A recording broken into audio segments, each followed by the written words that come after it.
आपको रिस्क लेना ही नहीं है।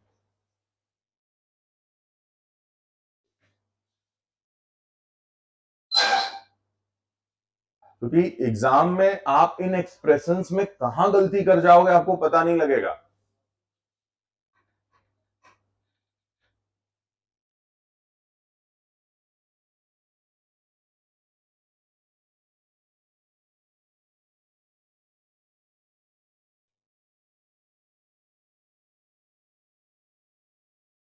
सेम प्रीवियस क्वेश्चन जो है उसी से मिलता जुलता है, सेम प्रीवियस क्वेश्चन जो है उसी से मिलता जुलता है।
है ना। तो इसको सिंपली पहले तो एक एरे बना लेंगे। तो सिंपली आप एरे ड्रॉ कर लो, क्योंकि एरे कह रहे हैं ये S1 टाइप का है ना। तो S1 टाइप के 3 बॉक्स बना लिए, और ये हमारा ARR+0 है, और ये हमारा ARR+1 है, और ये हमारा ARR+2 है।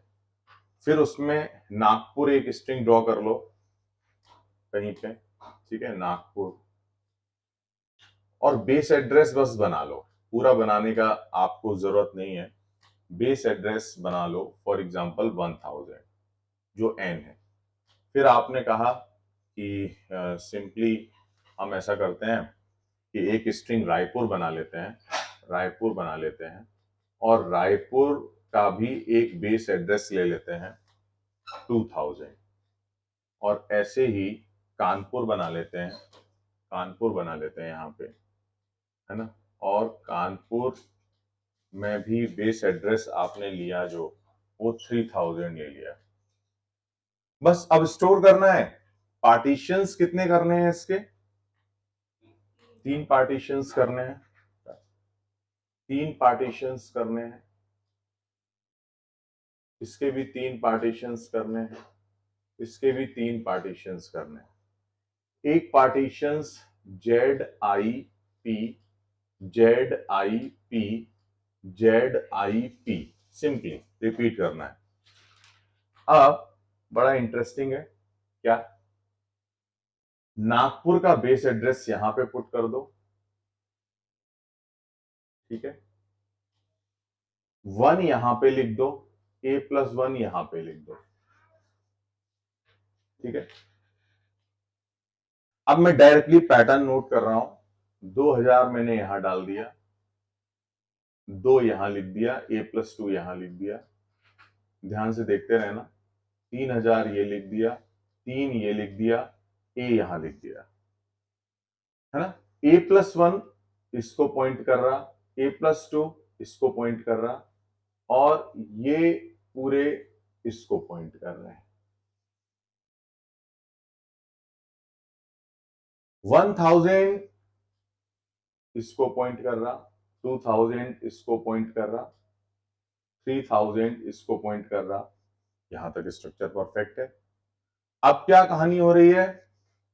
पीटीआर अपने आप में एक पॉइंटर है जिसमें ए डाला जा रहा है, मतलब एआरआर डाला जा रहा है, और एआरआर लिख दिया मैंने, ए लिख देना है इसको। So it is not A R R, it is A. तो ये ए है, ये A+1 है, ये A+2 है, ठीक। अब आपने एक पीटीआर लिया जिसमें ए डाल दिया, पीटीआर लिया, so this is PTR, and PTR storing A means pointing to this box। यहां तक सबका क्लियर होगा कॉन्सेप्ट पूरा। अब चूंकि ब्रैकेट में क्या कह रहा है, PTR arrow Z, arrow Z का मतलब क्या होगा कि PTR से में जो A है उसका जेड डायरेक्ट विजिबल होगा।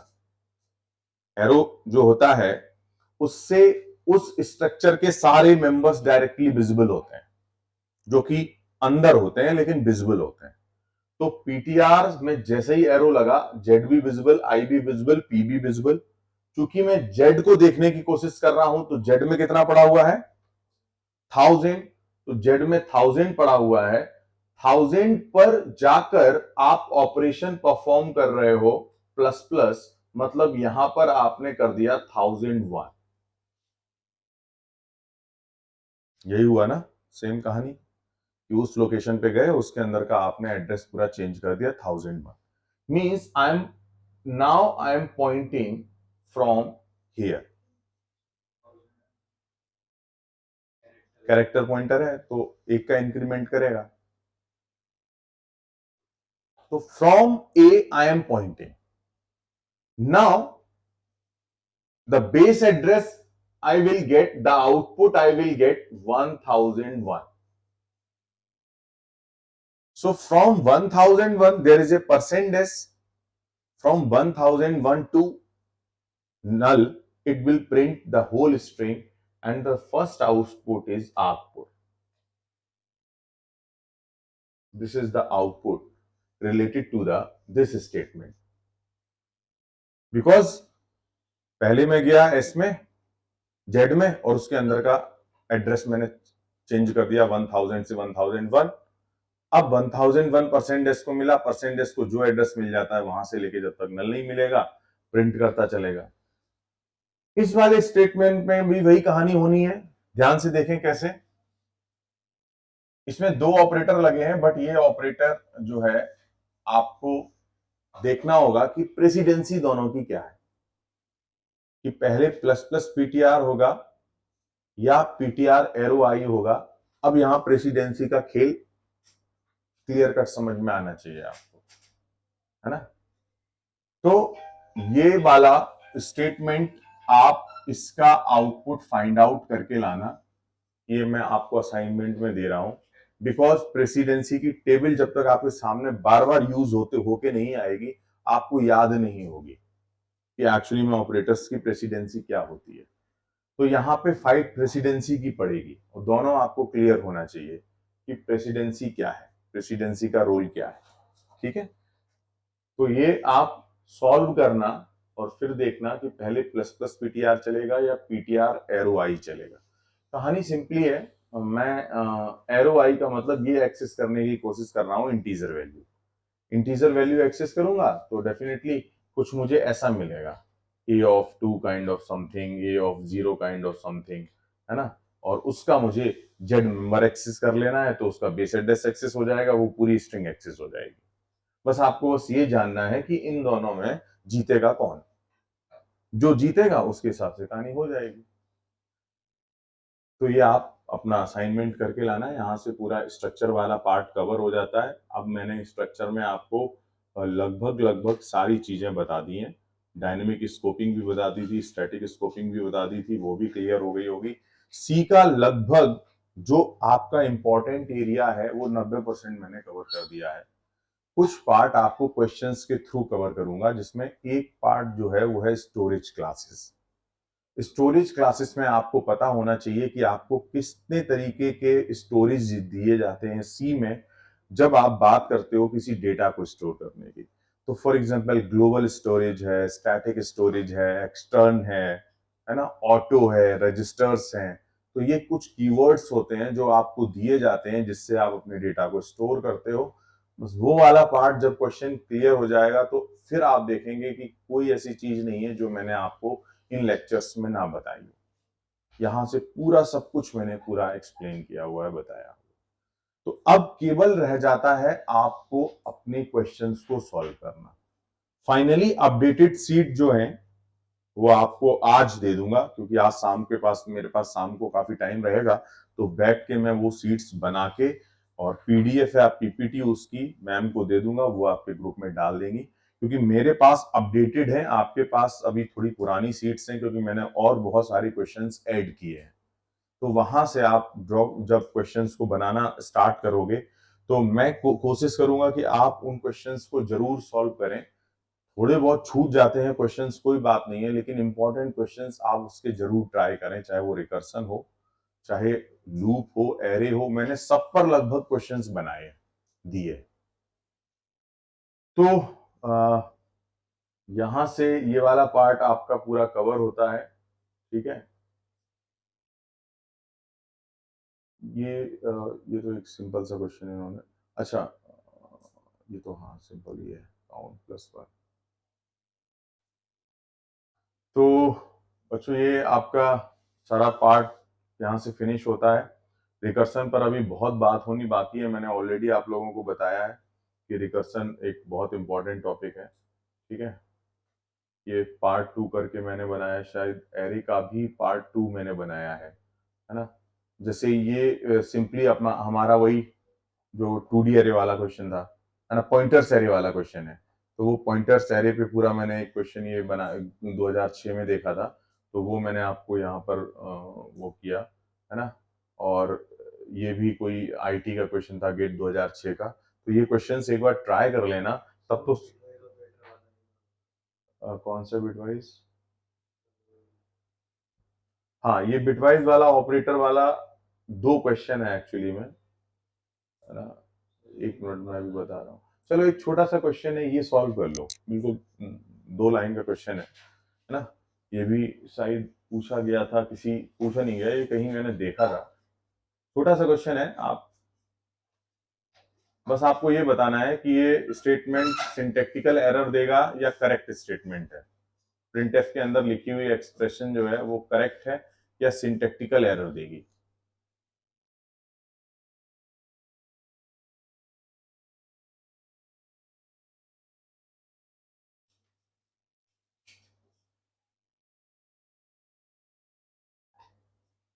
ये आपको बताना है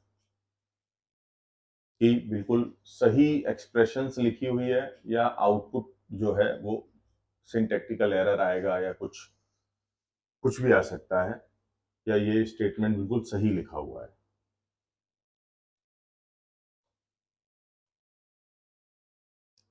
तो जब हम 2D एरे को समझे थे तो वहां से आपको क्लैरिटी मिलेगी इसकी। 2D एरे को हम लोगों ने क्लियर जब समझा था। हाँ, बिल्कुल सही लिखा हुआ स्टेटमेंट है ये, है ना। तो ये स्टेटमेंट आपको कंफ्यूज करके दिए जाएंगे। कैसे सही है? जब आप एरे ड्रॉ करने जाओगे तो एरे ड्रॉ होगा कुछ इस तरीके से, ठीक है।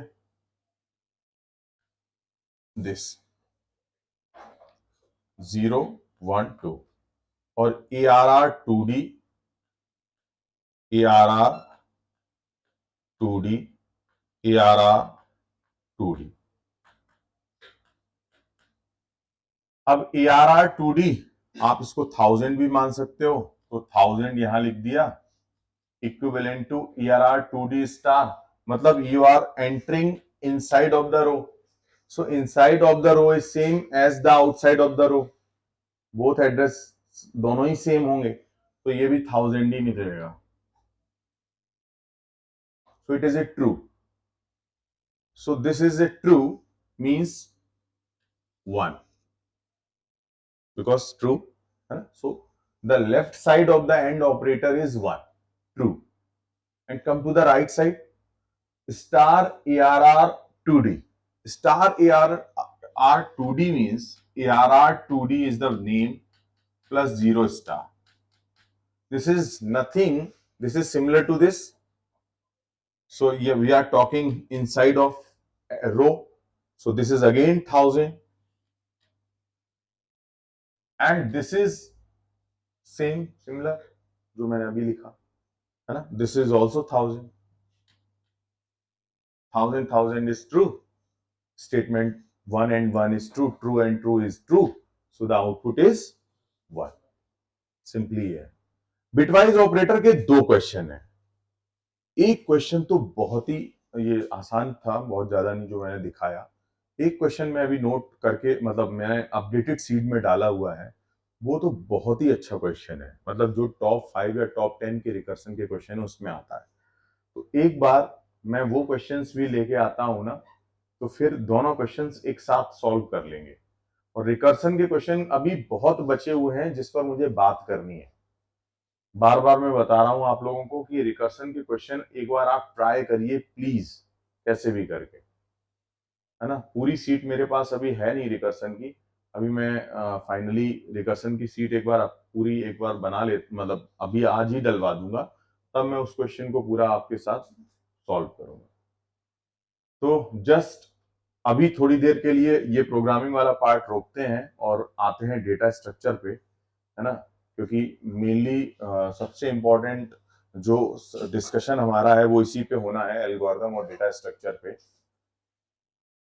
तो डेटा स्ट्रक्चर की जो बात आती है, so write down the heading data structure.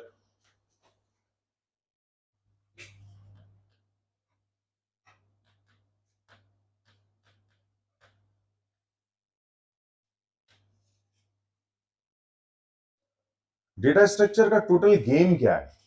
Data structure का टोटल गेम ये है कि एक्चुअली में डेटा स्ट्रक्चर की नीड ही क्यों पड़ी, why there is a need of data structure, this is the first basic question to everybody.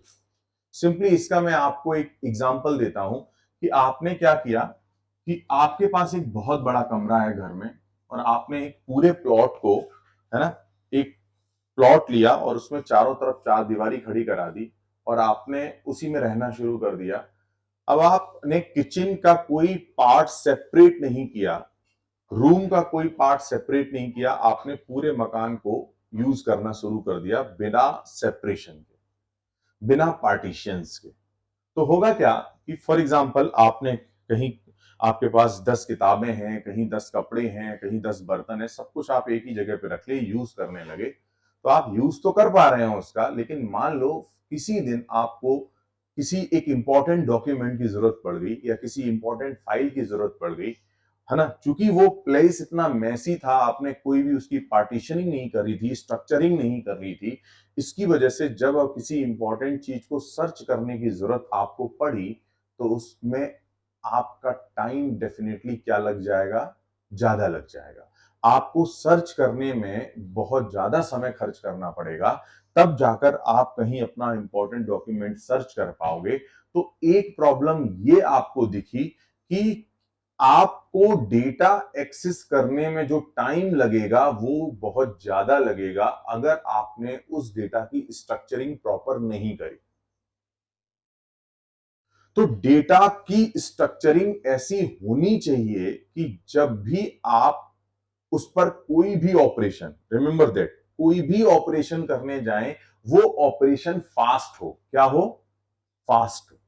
मैं नहीं कह रहा हूं सर्चिंग ऑपरेशन की बात, मैं नहीं कह रहा हूं डिलीटिंग ऑपरेशन की बात, मैं किसी भी ऑपरेशन की बात कर रहा हूं। इन जनरल अगर आप ऑपरेशंस को देखोगे तो ऑपरेशंस आपको दिखाई पड़ते हैं सर्चिंग, सर्चिंग ऑपरेशन आपको दिखाई पड़ता है डिलीशन, ऑपरेशन आपको दिखाई पड़ता है अपडेशन, ऑपरेशन आपको दिखाई पड़ता है इंसर्शन।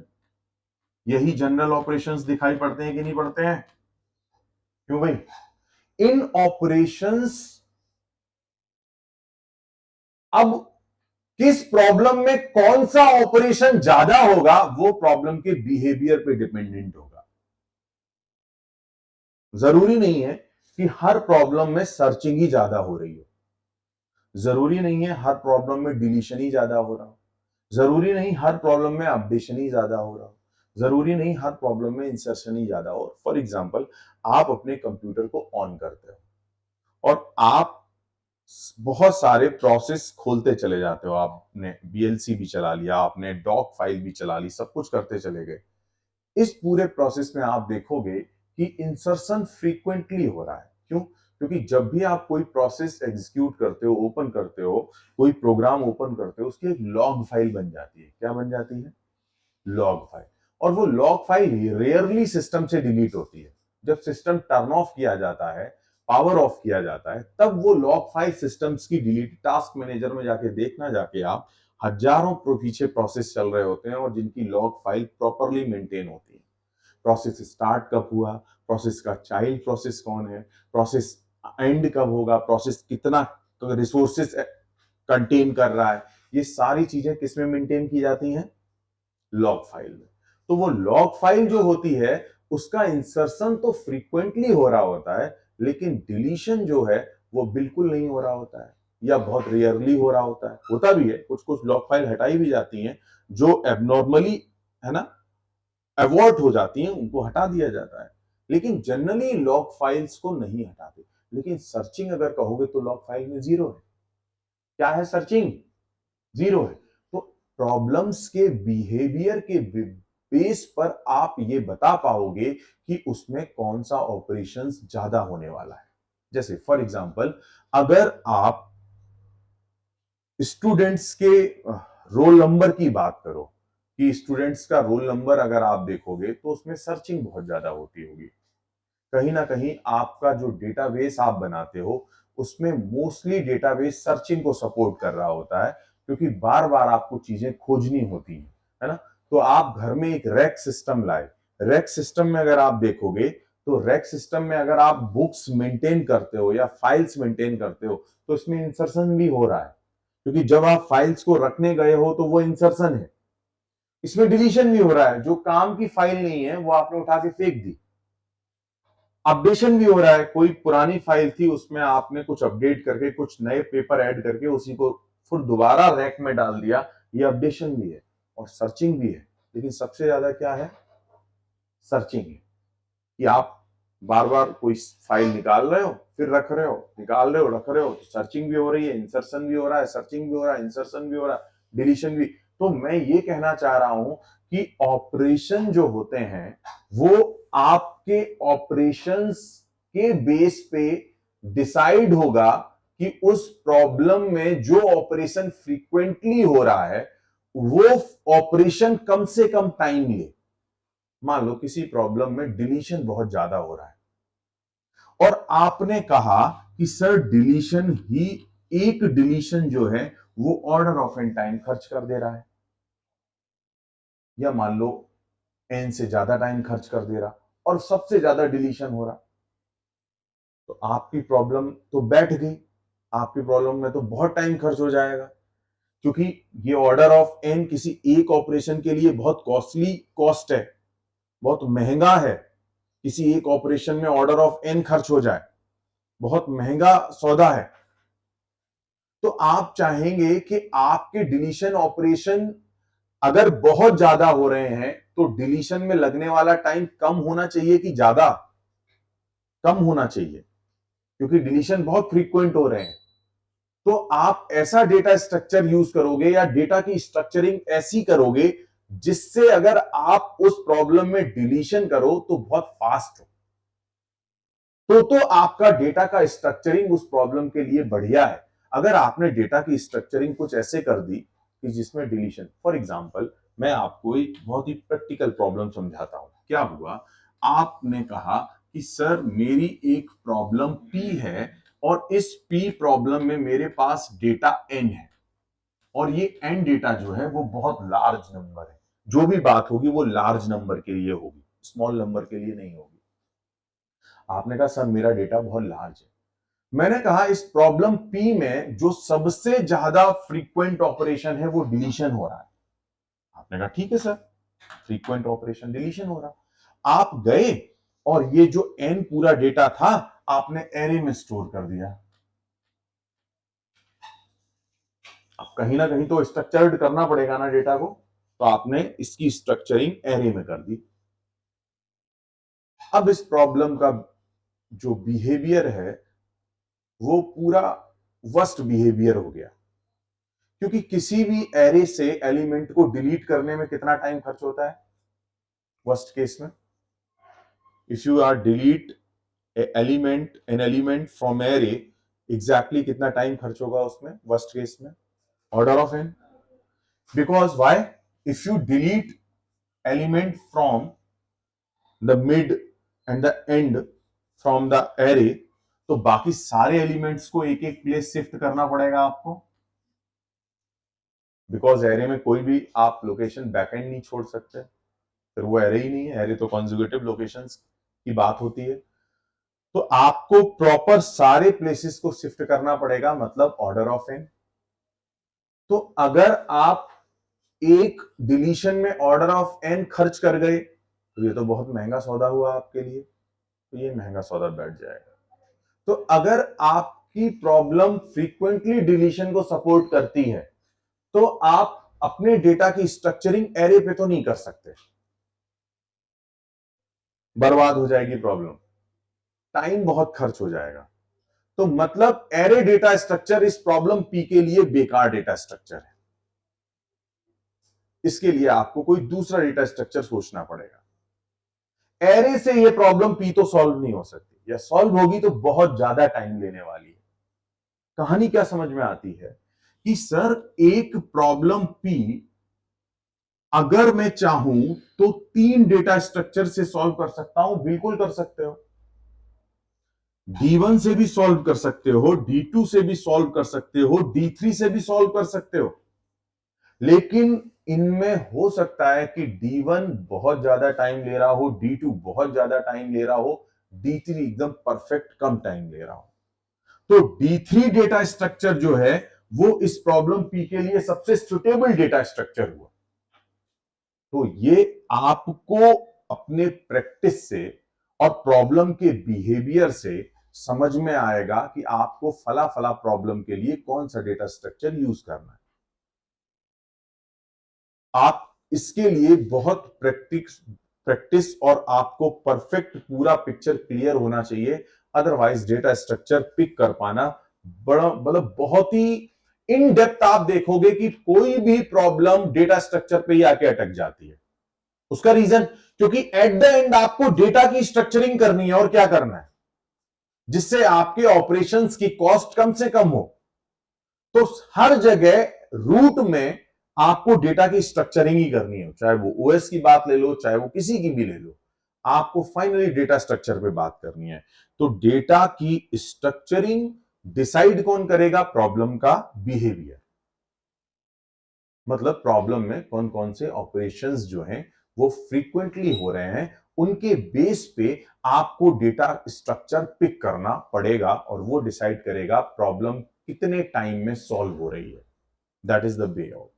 तो कहने का मतलब अगर मैं एक लाइन में ये कहूं तो ये कहना बिल्कुल सही है कि मेरा एक सोर्स है और मेरा एक डेस्टिनेशन है, और इस सोर्स से डेस्टिनेशन तक की जर्नी को ही मैं प्रॉब्लम का सॉल्व होना कह रहा हूं। मतलब प्रॉब्लम का सॉल्व होने का मतलब सोर्स से आप डेस्टिनेशन तक पहुंच गए तो मतलब आपकी प्रॉब्लम सॉल्व हो गई। इस केस में डेटा स्ट्रक्चर एक वो व्हीकल है जो आपको सोर्स से डेस्टिनेशन तक पहुंचाएगा। वो गाड़ी है, वो जर्नी है। ये गाड़ी आपको इस सोर्स से डेस्टिनेशन तक पहुंचाएगी जिसमें प्रॉब्लम पी बैठी हुई है। अब ये गाड़ी की स्पीड डिसाइड करेगी कि गाड़ी आपने ली कौन सी है।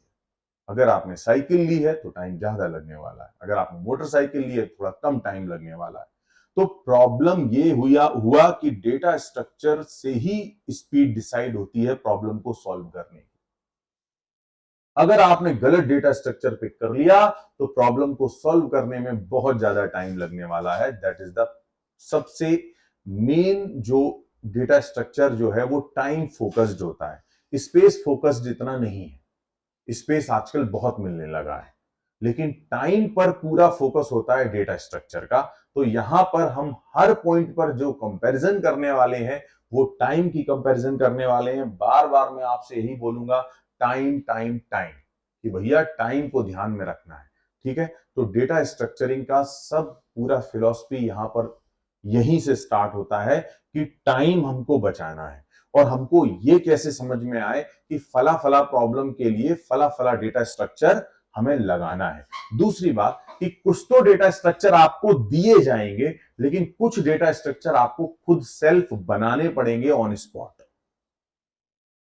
जरूरी नहीं कि हर दिए हुए डेटा स्ट्रक्चर से ही आपकी प्रॉब्लम सॉल्व हो जाए, कुछ आपको बनाने भी पड़ सकते हैं। वो डिपेंड करेगा प्रॉब्लम कैसी है। ठीक है, तो मैं स्टार्ट करता हूं, क्योंकि यहां पर भी हमें बहुत ज्यादा ऐसी बात नहीं करनी है कि आपका टाइम बहुत खर्च हो, क्योंकि इसमें भी बहुत n number of problems get में आई हुई हैं। तो बहुत अच्छी, तो हमें प्रॉब्लम्स भी सॉल्व करनी है। तो इसलिए मैं बात करूंगा सीधा टॉपिक पर, राइट डाउन स्टेप। जो पहला डेटा स्ट्रक्चर एक बेसिक डेटा स्ट्रक्चर है जो आप जानते हैं, आपने बहुत सुना है इसको। स्टैक डेटा स्ट्रक्चर क्या होता है, खूब इसकी आपको जानकारी है। तो आज देखेंगे कि जानकारी जो हमने सुनी है वो थी या एक्चुअल में जानकारी है हमारी। स्टैक डेटा स्ट्रक्चर होता है ना। ये स्टैक डेटा स्ट्रक्चर रोल में क्यों आया? ये रोल में आया फंक्शन कॉलिंग की वजह से। किसकी वजह से?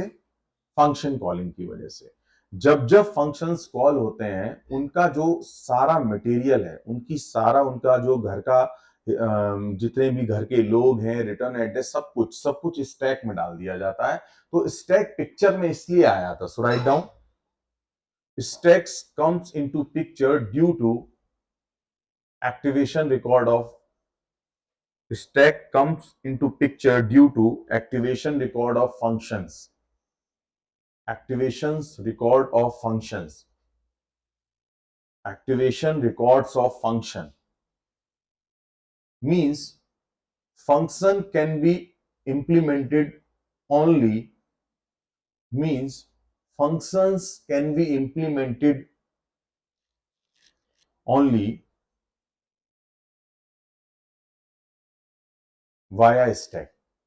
Functions can be implemented only via stack. केवल स्टैक से ही इंप्लीमेंट किए जा सकते हैं फंक्शन कॉल। अदरवाइज फंक्शन आप मैनेज ही नहीं कर पाओगे। अगर आप स्टैक की हेल्प नहीं लोगे, स्टैक से सपोर्ट नहीं लोगे, कभी भी मैनेज नहीं कर पाओगे आप फंक्शंस को। That is the thing. इसका क्या मतलब हुआ? इसका मतलब हुआ कि जब आप स्टैक डेटा स्ट्रक्चर को देखोगे तो abstract data type stack structure का क्या है? एब्स्ट्रैक्ट डेटा टाइप का मतलब होता है कि उसके जो इंपॉर्टेंट ऑपरेशंस होते हैं उसके बिहाफ पे किसी भी एंटिटी को एक्सप्लेन करना इज कॉल्ड उसका एब्स्ट्रैक्ट डेटा टाइप होना। मतलब अगर मैं आपसे पूछूं एक कैमरा क्या करता है, तो आप उसके मेन मेन फंक्शंस को एक्सप्लेन कर दें। कि वो पिक्चर लेता है, उसमें वीडियो रिकॉर्ड किए जा सकते हैं। आप फंक्शन के टर्म्स में किसी भी चीज को एक्सप्लेन करते हो, वो उसका एब्स्ट्रैक्ट डेटा टाइप डेफिनेशन होता है, उसका डिटेल नहीं, केवल फंक्शन कि ये करता कैसे करता है उस पर आपको नहीं जाना, क्या करता है वो एब्स्ट्रैक्ट डेटा टाइप है। तो अगर मैं स्टैक के एब्स्ट्रैक्ट डेटा टाइप की बात करूं तो स्टैक मेन क्या फंक्शन मेंटेन करता है? पुश और पॉप, दो ही फंक्शन स्टैंडर्ड है। बाकी इस सीक और ये सब नॉन स्टैंडर्ड फंक्शन है जो कि कभी पूछे नहीं गए। स्टैक को बेटा दो तरीके से बनाते हैं, एक तो स्टैटिक स्टैक होता है और एक डायनेमिक स्टैक होता है। स्टैटिक स्टैक एरे पे बनाया जाता है और डायनेमिक स्टैक लिंक लिस्ट पे बनाया जाता है। और स्टैक को बनाने के कई तरीके और भी हैं, क्यू से भी स्टैक बनाया जा सकता है ना? तो अगर आप स्टैक को क्यू से भी बनाने जाओगे, बन सकता है, बिल्कुल बन सकता है,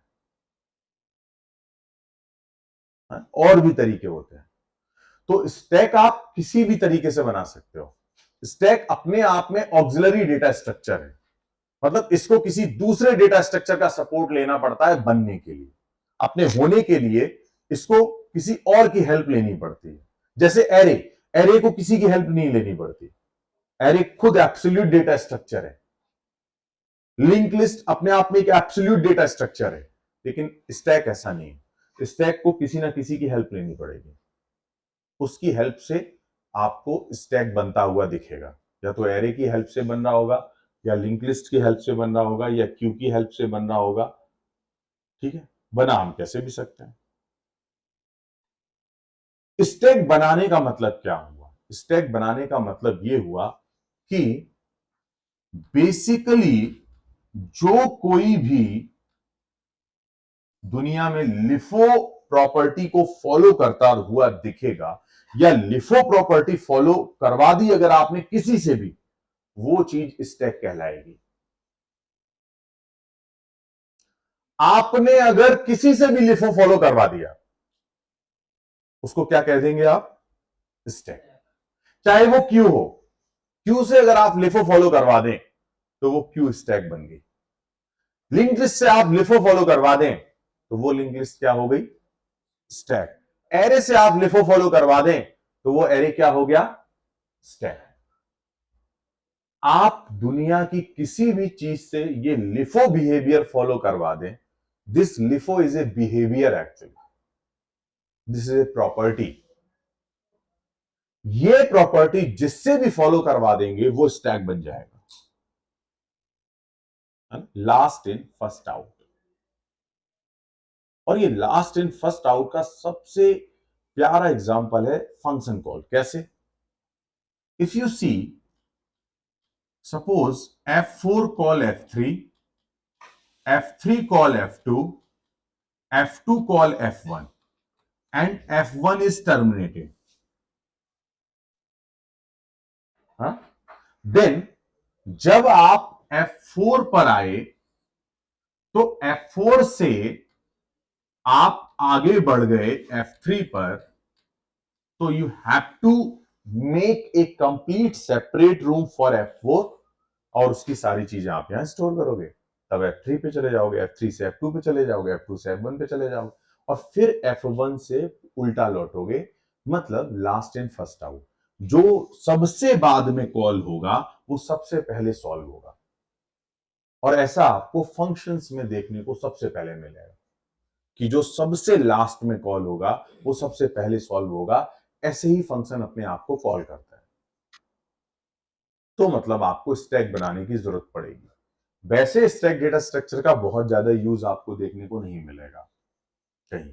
जहां भी इस तरीके का स्ट्रक्चर हो रहा होगा कि जो सबसे लास्ट में वो सबसे पहले सॉल्व हो, तभी आपको स्टैक की जरूरत महसूस होगी। अदरवाइज स्टैक कोई इतना ज्यादा इंपॉर्टेंट डेटा स्ट्रक्चर नहीं है। ठीक है, अब मतलब ये जो लिफो प्रॉपर्टी बेटा होती है, ये दो ऑपरेशन से इंप्लीमेंट की जाती है। वो दो ऑपरेशंस रहे, पुश और pop. So just right down the note. LIFO property is followed by two operations. LIFO property is always implemented via LIFO property is always implemented via LIFO property is always implemented via two operations, push and pop. Two operations, push and pop. बस ये आपको ध्यान रखना है कि ये दो standard operation LIFO property को इंप्लीमेंट करने का तरीका है। लिफो प्रॉपर्टी को और किसी तरीके से इंप्लीमेंट ही नहीं किया जा सकता, बस इन दो ऑपरेशन से इंप्लीमेंट किया जा सकता है। ठीक है, अब आते हैं इसकी सबसे पहले स्टैंडर्ड ऑपरेशन पुश ऑपरेशन पर। राइट डाउन पुश ऑपरेशन, और आपको यहां मिलेगा एकदम बिल्कुल एक दूसरी दुनिया का कॉन्सेप्ट, पुश ऑपरेशन। ये जो पुश ऑपरेशन है, ये सबसे पहले समझते हैं कि पुश ऑपरेशन में मैं अभी क्या ले रहा हूं, एरे का यूज कर रहा हूं। ध्यान से देखना, एरे मैंने वर्टिकल लिया है, हॉरिजॉन्टल नहीं लिया। एरे में मैंने कुछ एलिमेंट्स डाल दिए, सपोज 5 या 6 एलिमेंट्स, मतलब 6 एलिमेंट्स का एरे है या 7 एलिमेंट्स का एरे है। सबसे पहली बात, एरे की इंडेक्सिंग जो है वो मैं 0 से कर रहा हूं, है ना। मान लो ये मैंने 0 दिया, ये 1 दिया, ये 2 दिया, ये 3 दिया, ये 4 दिया, और ये -1 दिया, ये -2 दिया, ऐसे करके। जैसे ही मैंने एरे को ऐसा डिजाइन किया, ये इन जनरल एरे को डिजाइन करने का तरीका है। अब मैंने ये बोला कि यहां पर मुझे 3 एलिमेंट्स का स्टैक चाहिए। कितने एलिमेंट्स का स्टैक चाहिए? 3 एलिमेंट्स का स्टैक चाहिए। तो पहली बात, मेमोरी आपके पास बहुत ज्यादा है, आपको उसमें अपना डिजायर्ड स्टैक काटना है। आपको जितना स्टैक चाहिए आप उसमें से काट सकते हो। मैंने 3 एलिमेंट्स इसमें काट लिए। अब मेरा ये जो ग्रीन लाइन का पोर्शन है, ये स्टैक बन गया इस पूरी मेमोरी में, पहली बात। लेकिन ये मेरा एक केस है स्टैक का, हा? जिसमें अभी स्टैक पूरा खाली है। क्या है?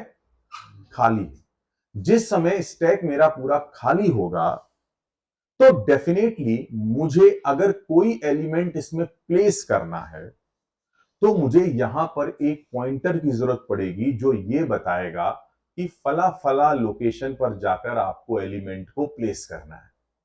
वरना मैं एलिमेंट को प्लेस कैसे करूंगा जब तक मुझे गाइड करने वाला कोई नहीं होगा। तो वो जो गाइड करने वाला एलिमेंट होता है उसको बोलते हैं हम टॉप। क्या बोलते हैं? टॉप। उसको हम टॉप बोलते हैं। टॉप ये बताता है कि फला जगह पे एलिमेंट को रखना है या फला जगह पे एलिमेंट आपको प्लेस करना है। ये पूरा टॉप आपको एक्सप्लेन करेगा। टॉप के अलावा और किसी की रिस्पॉन्सिबिलिटी नहीं है जो आपको ये बता पाए। तो why we need top? Right down what is a work of top. Top always, top always point that location where you place the element. Point always that location where you place the element. Where you place the element. हमेशा element को place करने की location बताता है top. लेकिन जिस समय ये पूरा स्टैक मेरा खाली है और एक मेरा पहला एलिमेंट आया चल के 10 को मुझे इस स्टैक में प्लेस करना है, तो चूंकि उस समय पूरा स्टैक खाली है, तो टॉप स्टैक के अंदर तो नहीं होगा, क्योंकि टॉप अगर स्टैक के अंदर होता तो डेफिनेटली फिर ये कम से कम एक एलिमेंट को तो स्टैक के अंदर होना पड़ता, क्योंकि टॉप अगर स्टैक के अंदर है इसका मतलब कि एक एलिमेंट जो है वो प्लेस हो चुका है, तभी टॉप स्टैक के अंदर आया होगा। वरना टॉप क्या करेगा स्टैक के अंदर आके? तो इसका मतलब अगर टॉप स्टैक के बाहर है तो पूरा स्टैक एम्प्टी है। क्या है, पूरा स्टैक एम्प्टी है। लेकिन जैसे ही मैंने कहा कि 10 आया और स्टैक एम्प्टी है, उस समय आपने कहा कि टॉप मेरा -1 को पॉइंट कर रहा होगा। मैंने कहा बिल्कुल सही बात है, उस समय टॉप जो है वो -1 को पॉइंट कर रहा होगा, क्योंकि उस समय पूरा स्टैक खाली है। 10 पहला वो आदमी है जो रहने के लिए आया है, तो स्टैक पूरा खाली होगा। लेकिन मैंने ये कहा कि अगर मैं ये कह दूं कि टॉप मेरा 4 को पॉइंट कर रहा है, उस समय आप क्या कंक्लूड करेंगे?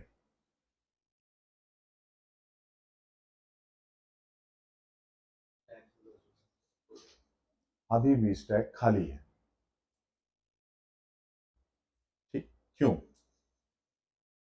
ये एक ऐसी कंडीशन है जो ये, अब जैसे मैं अगर आपसे ये कहूं कि इन 4 से लेके -2 तक के वो कौन कौन से नंबर हैं जो इनसाइड स्टैक का रिप्रेजेंट कर रहे हैं और जो आउटसाइड ऑफ स्टैक को रिप्रेजेंट कर रहे हैं, कौन कौन से नंबर इनसाइड हैं, कौन कौन से नंबर आउटसाइड हैं? इनसाइड की जब आप बात करोगे और जब आप आउटसाइड की बात करोगे,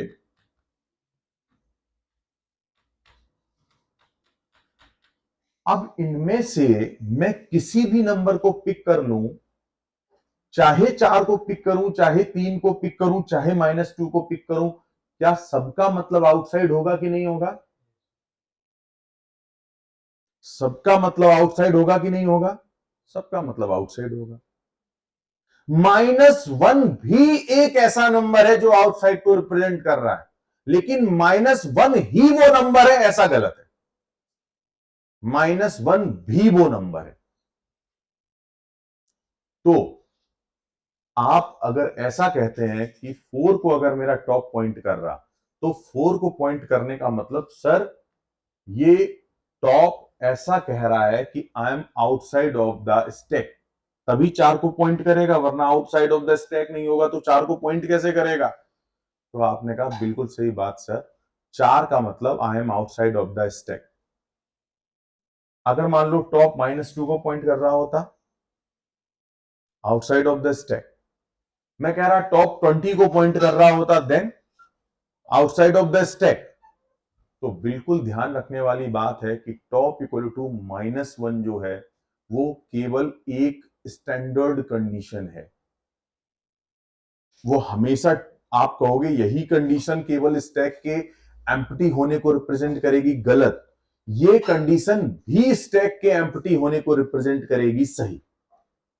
तो लिखो top equal to -1 is one of the possible case, top equal to -1 is one of the possible case to represent, one of the possible case to represent empty stack,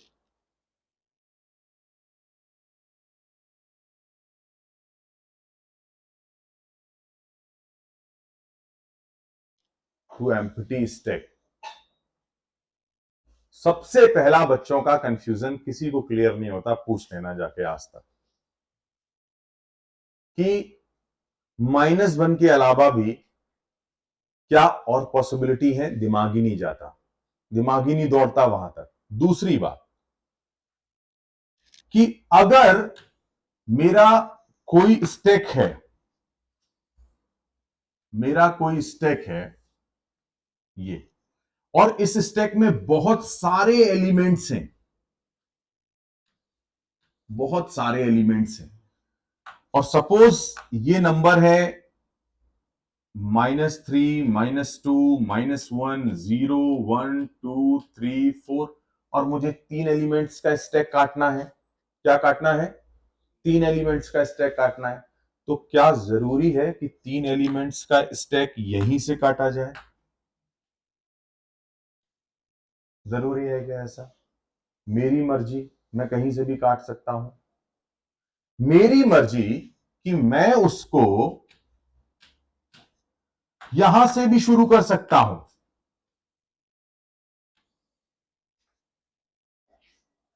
अब इस केस में आपका जो एम्प्टी होना है वो बिल्कुल अलग हो जाएगा। इस केस में अब आपका अगर रेंज -3 तक ही है तो आपके एम्प्टी होने को यहां होना पड़ेगा। When your top points to 0, your stack is empty. Or your top point to 1, your stack is empty. Or your top point to 2, your stack is empty. ध्यान रखने वाली बात है कि कोई नहीं गारंटी दे सकता है कि ये 3 स्लॉट काटे कहां से जाएंगे। वो एक स्टैंडर्ड केस है कि जब हम 0 से काटते हैं, जरूरी नहीं है। मतलब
0 इज देयर, ये हो गया, ठीक है, परफेक्ट। अब एक इसमें सिचुएशन क्या हो सकती थी, एक सिचुएशन ये हो सकती थी कि सब कुछ हटा दो और फॉर एग्जाम्पल मैंने यहां से काट लिए number. At that case, what will be the overflow condition? So write down. If suppose if I allocate a stack from 1 to 4, if I allocate a stack from 1 to 4, then what will be the overflow?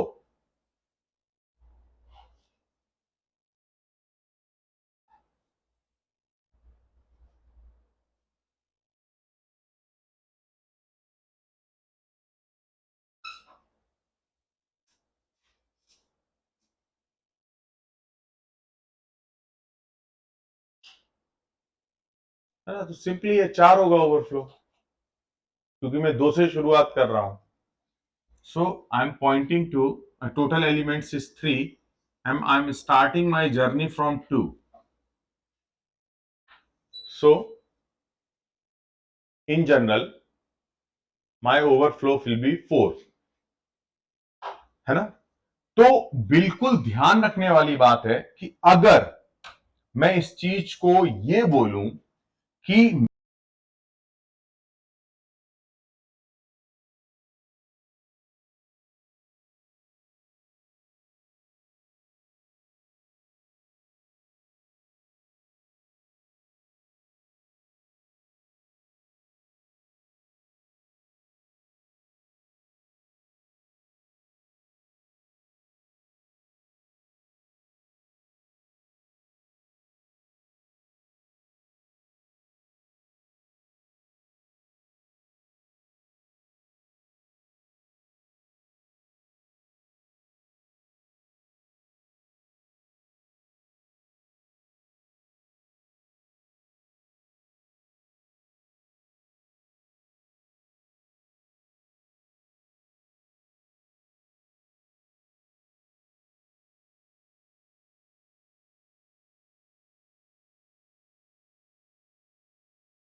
Hello hello hello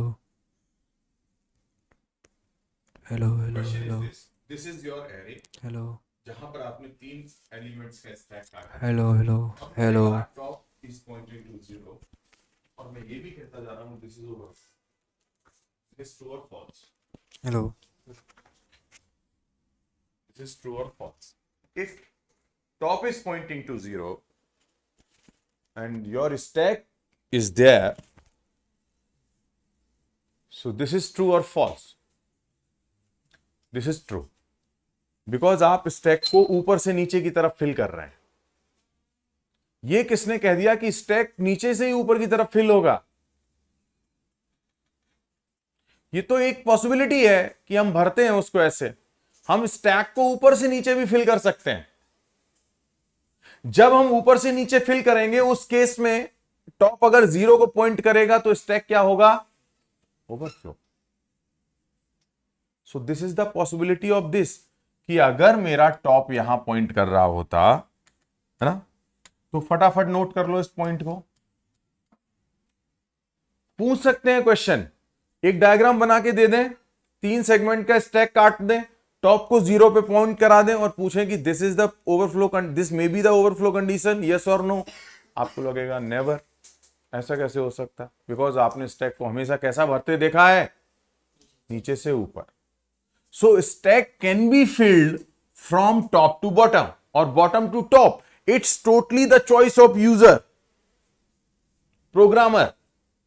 It totally choice of the programmer कि वो कैसे fill कर रहा है उसको। इस case में आप देखेंगे कि टॉप जीरो जो ओवरफ्लो शो करेगा, टॉप थ्री जो है वो अंडरफ्लो शो करेगा। टॉप थ्री जो है वो अंडरफ्लो शो करेगा।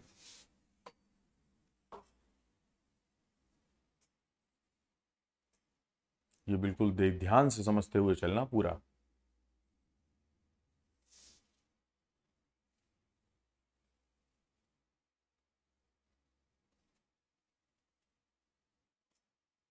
तो ये स्टैक का एक बेसिक मैंने आपको डिज़ाइन दिया है ना। इसमें बेसिक हमने छोटी सी बात की एक तरीके से स्टैक पर कि स्टैक का पूरा किस तरीके से प्रोसेस होता है ना। इसमें केवल आपको एक क्वेश्चन दिया है मैंने ओवरफ्लो कंडीशन सोचने के लिए कि ओवरफ्लो कंडीशन आपको सोचनी है। तो स्टैक का जो सिंगल स्टैक है वो यहां से पुश के ऑपरेशन में क्लियर होता है ना। ऐसे ही पॉप ऑपरेशन इसका है। पुश ऑपरेशन में हमने देखा था कि पहले इंक्रीज किया फिर वैल्यू को रखा। ये भी एक जनरल कॉन्सेप्ट है, एब्सोल्यूट कॉन्सेप्ट नहीं है कि पहले पॉइंटर इंक्रीज होगा और एलिमेंट रखा जाएगा, है ना। ये भी जस्ट एक पॉइंट है कि मैंने आपको बताया। तो पॉप ऑपरेशन क्या होगा?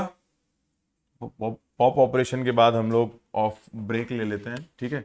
तो पॉप ऑपरेशन क्या है? Write down pop, write down pop.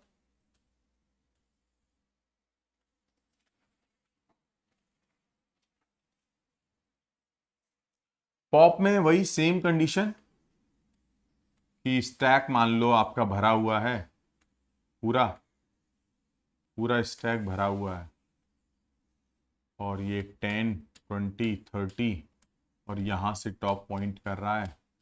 तो सिंपली पहले एलिमेंट को डिलीट करेंगे और टॉप को डाउन करेंगे। तो एलिमेंट इज डिलीटेड, है ना, and top is pointing to 3 2 1 0 -1 -2 and 3 2 1 3 4 5।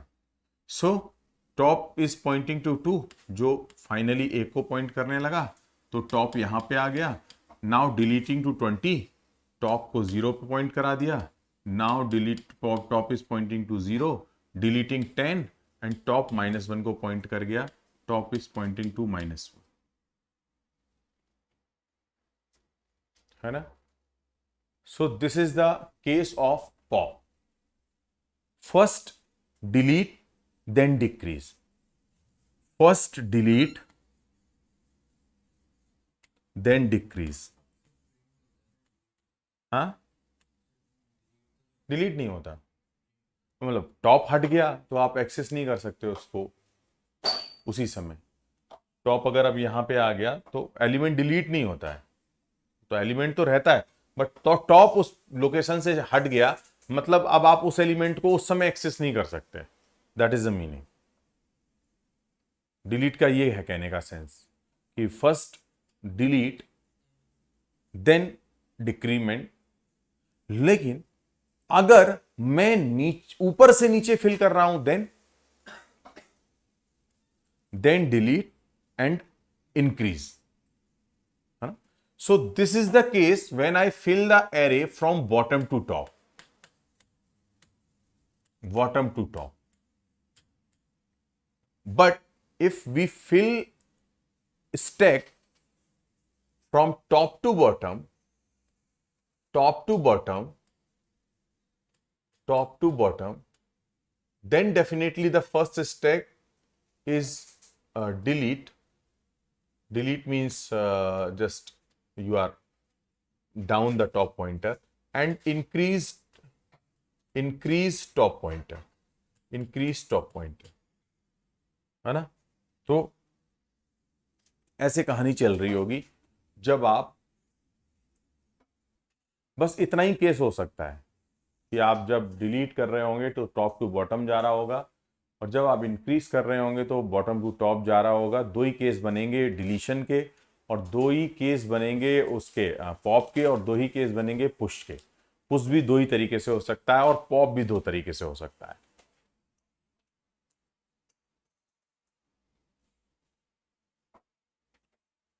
ये आपका दोनों स्टैंडर्ड्स ऑपरेशन कवर हो गए, दोनों स्टैंडर्ड्स ऑपरेशन आपका जो है वो कवर हो गए।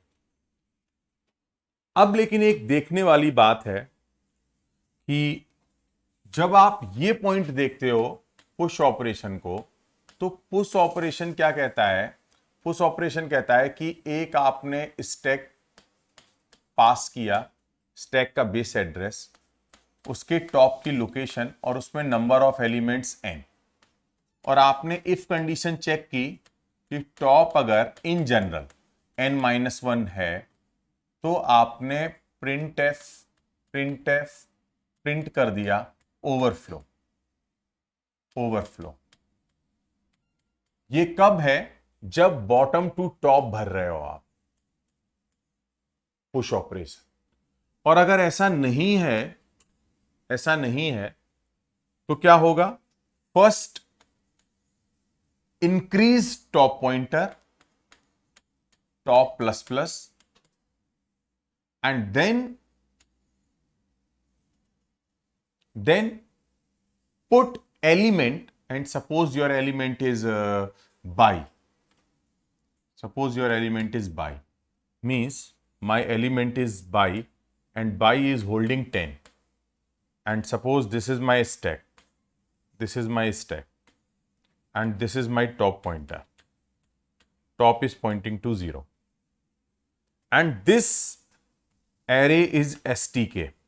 So stk 0 is this location. stk 0 is this location. So I just put by in that location, है ना।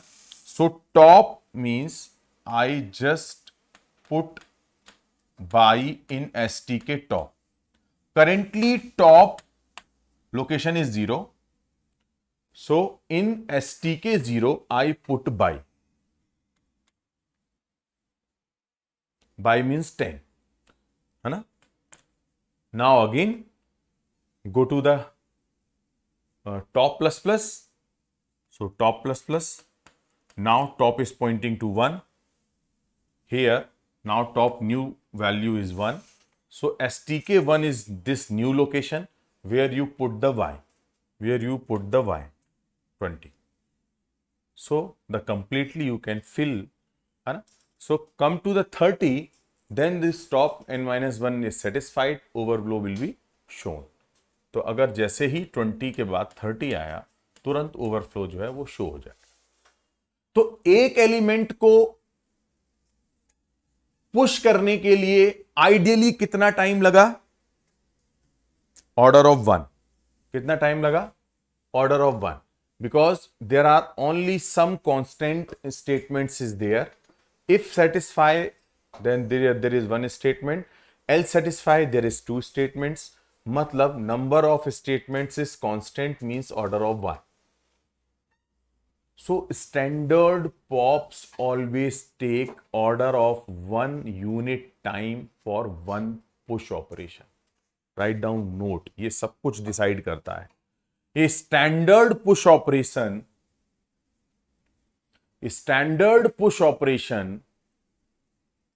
takes order of 1 for one push operation. Order of 1 unit time, order of 1 unit time for one push operation. ध्यान रखना, आप stack किसी से भी बनाएं, array से बनाएं, क्यू से बनाएं, लिंक लिस्ट से बनाएं, हीप से बनाएं, हीप से भी बन जाता है स्टैक, किसी से भी बनाएं, लेकिन वही स्टैक परफेक्ट होगा जिसमें पुश और pop order of 1 unit time लेते हैं. अगर आपका पुश ऑपरेशन ऑर्डर ऑफ 1 से ज्यादा टाइम लेना शुरू किया तो आपका स्टैक गलत डिजाइन हो गया है. अगर आपके पॉप ऑपरेशन ने ऑर्डर ऑफ 1 से ज्यादा टाइम लेना स्टार्ट किया तो आपका स्टैक गलत डिजाइन हो गया है. दोनों ऑपरेशंस को ऑर्डर ऑफ 1 यूनिट टाइम ही लेना पड़ेगा.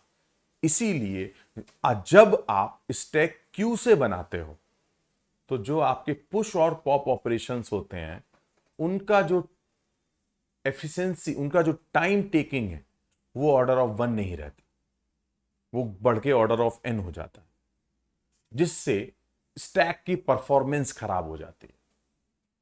तो दुनिया में आप स्टैक बना तो किसी से भी सकते हो, लेकिन वही आपका परफेक्ट स्टैक होगा, वैलिड स्टैक होगा, जिसमें पुश और पॉप ऑर्डर ऑफ 1 टाइम ले. इसीलिए एरे पे बनाया गया स्टैक एकदम परफेक्ट होता है. क्यों?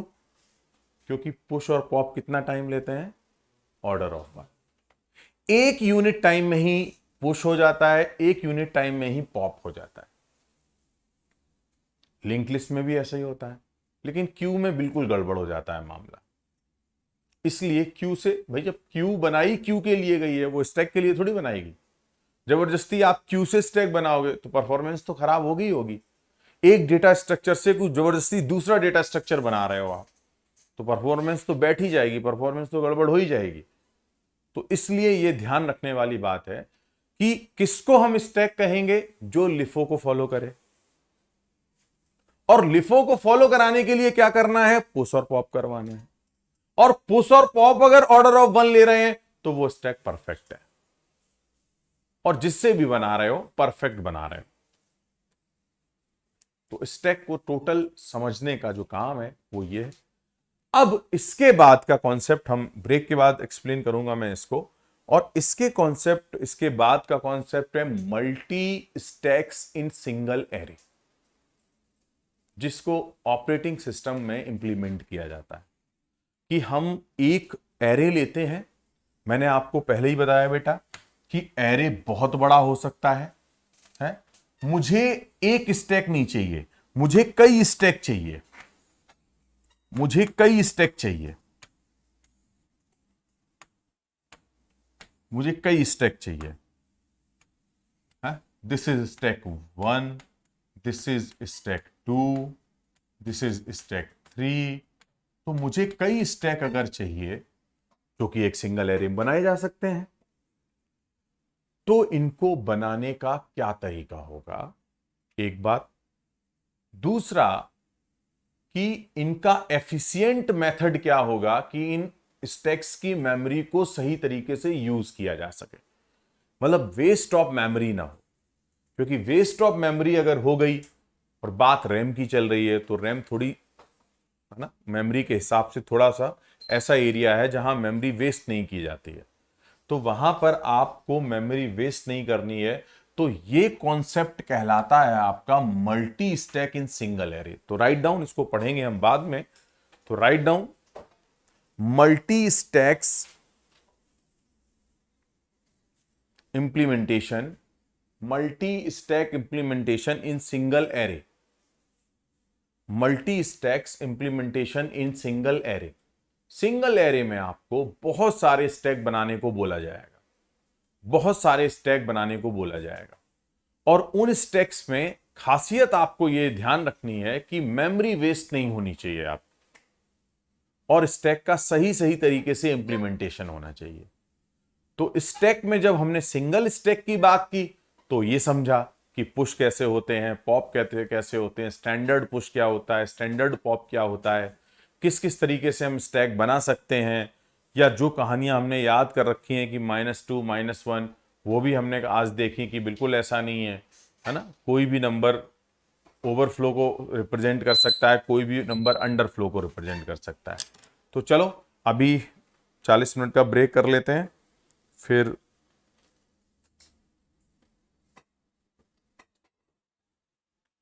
मिलते हैं 2:30 पर। ठीक है, 2:30 पे मिलते हैं और स्टैक को पूरा फिनिश करते हैं। आज स्टैक पूरा फिनिश कर लेंगे और अगली क्लास में ऐसे एक एक क्लास में लगभग एक एक डेटा स्ट्रक्चर को पूरा कंप्लीट करते चलेंगे, एक दो भी क्लासेस। और स्टैक थोड़ा छोटा है तो जल्दी कंप्लीट हो जाएगा, क्यू थोड़ी छोटी है वो भी जल्दी कंप्लीट हो जाएगी, लेकिन लिंक लिस्ट बड़ा है, ट्री बड़ा है। और मैं पहले ही बता दे रहा हूँ इसमें मैं कराऊंगा क्या सिलेबस वो देखो, क्योंकि आपसे आपको डेटा स्ट्रक्चर की भी सीट्स दूंगा मैं। एक तो आप को ट्रीज कराऊंगा, है ना। एक आपको हीप नहीं कराऊंगा, हीप एक्चुअली में है तो डेटा स्ट्रक्चर, लेकिन एल्गो में मैं पढ़ाऊंगा, तो हीप को मैं वहीं कवर करूंगा, ट्रीज इसमें कवर करूंगा, हैशिंग इसमें कवर करूंगा, ठीक है, और लिंक लिस्ट इसमें कवर करूंगा, और क्यू कवर करूंगा, और स्टैक कवर करूंगा। ये बेसिक कुछ इतने ट्रीज में हम कई तरीके की ट्रीज की बात कर लेंगे, जिसमें बाइनरी ट्रीज भी होगी, बाइनरी सर्च ट्रीज भी होंगी, एवीएल ट्रीज भी होंगी। यही बस इतने डेटा स्ट्रक्चर्स जो होते हैं इन जनरल आप पढ़ोगे। बाकी के एक दो डेटा स्ट्रक्चर जो ग्राफ डेटा स्ट्रक्चर है या आपका हीप डेटा स्ट्रक्चर है वो एल्गो में कवर होता है। जब आप एडजेसेंसी मैट्रिक्स और एडजेसेंसी लिस्ट की बात करते हो तो वो वहां पे कवरेज हो जाता है उसका। और वहीं पे हीप इसलिए पढ़ा देता हूं क्योंकि हीप सॉर्टिंग की बात आती है, तो जब हीप सॉर्टिंग की बात आती है तो उसमें हीप डेटा स्ट्रक्चर कवर हो जाता है। तो ये इतने डेटा स्ट्रक्चर हम कवर करेंगे ना, ये मैक्सिमम हम कोशिश करेंगे कि इस पे। लेकिन मैं फिर से वही बोलूंगा कि क्वेश्चंस जब तक आप लगाओगे नहीं, जैसे इन्होंने पूछा कि सर एक बार बिटवाइज ऑपरेटर वाला आप बता देना, तो आज मैं बिल्कुल बता दूंगा, बिटवाइज ऑपरेटर वाला आपको एक्सप्लेन करूंगा। तो जहां जहां आपको क्वेश्चंस देख लेना, डाउट आते जाए वो पूछते चले, क्योंकि जब तक आप क्वेश्चंस नहीं करोगे, प्रैक्टिस नहीं करोगे, ये वाली चीज कुछ किसी काम की नहीं है आपके, है ना। तो जैसे किसी चीज को आपने गाड़ी चलाना सीखी, आप किसी से कुछ इंस्ट्रक्शंस ले आए कि ऐसे चलाई जाती है, ऐसे चलाई जाती है, और उसकी आपने प्रैक्टिस नहीं करी, तो वो इंस्ट्रक्शंस आपके लिए बेकार है, उसका प्रैक्टिस आपको करना पड़ेगा। प्रैक्टिस क्वेश्चंस की और नीड है, वो आप मेरे को बताते रहना, मैं आपको भेजता रहूं। और ऐसा नहीं है क्वेश्चंस छोड़ूंगा एक भी नहीं। अभी आपको ऐसा लगा होगा सर ने 10 क्वेश्चन सॉल्व कराए, 15 छुड़वा दिए, बिल्कुल नहीं छुड़वाए। मैं सर से बात करके अलग से भी कुछ कराने की जरूरत पड़ेगी, क्वेश्चन सॉल्व कराऊंगा। हाँ, लेकिन कैसे, जो इंपॉर्टेंट है। कुछ क्वेश्चन रिपीटेड भी हैं जो आपकी प्रैक्टिस के लिए, उनको मैं सॉल्व कराऊंगा नहीं, आप खुद ही सॉल्व कर ले जाओ। लेकिन कुछ क्वेश्चन ऐसे हैं जिनको मैं आपको सॉल्व करके बताऊंगा और उनके वेरिएशंस बताऊंगा, तो वो ध्यान रखने वाली बात। तो ठीक है, फिर मिलते हैं, सभी लोग आइए।